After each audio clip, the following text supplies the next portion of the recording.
athletes, it's Coach Jen here with Blue Water Multisport. And today we're going to go over an exercise that I like to give to my running athletes to develop their hamstring and glute activation during the stance phase of running. So if you hear me say posterior chain muscles are your calves, your hamstrings, and your glutes. And with pose running technique, you really have to have a good, strong posterior chain so that you can tolerate keeping your running position as long as possible, and then also being able to get a little bit faster. So the more endurance you have and the more strength you have in your muscles, then the further you can go without changing your form, and the faster you're going to be able to be. So here we're going to have a kind of a medium-high box.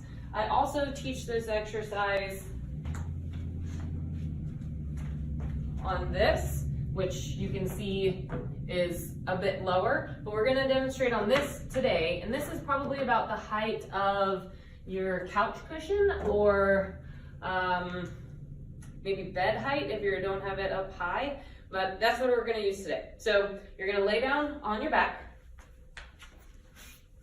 and you're going to put your feet up onto the box. So the closer your heels are, or the closer your butt is to the box, the more glute activation you're going to have. The further away you are, the more hamstring activation you have.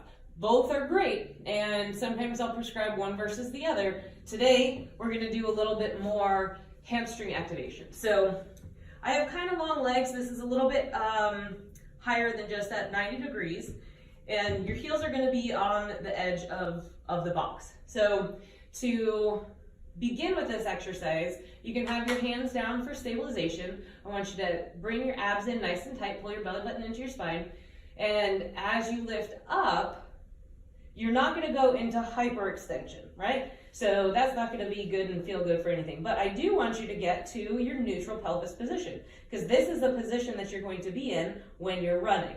So we can make a couple of variations from here. We can just come up and then back down, and you should really feel this in your hamstrings. We can have arms up, so it makes it a little bit more difficult. You can have your arms up and then lift a leg up, right? So now you're doing an isometric hamstring contraction, one side versus the other. You can also do a single leg hamstring curl, right?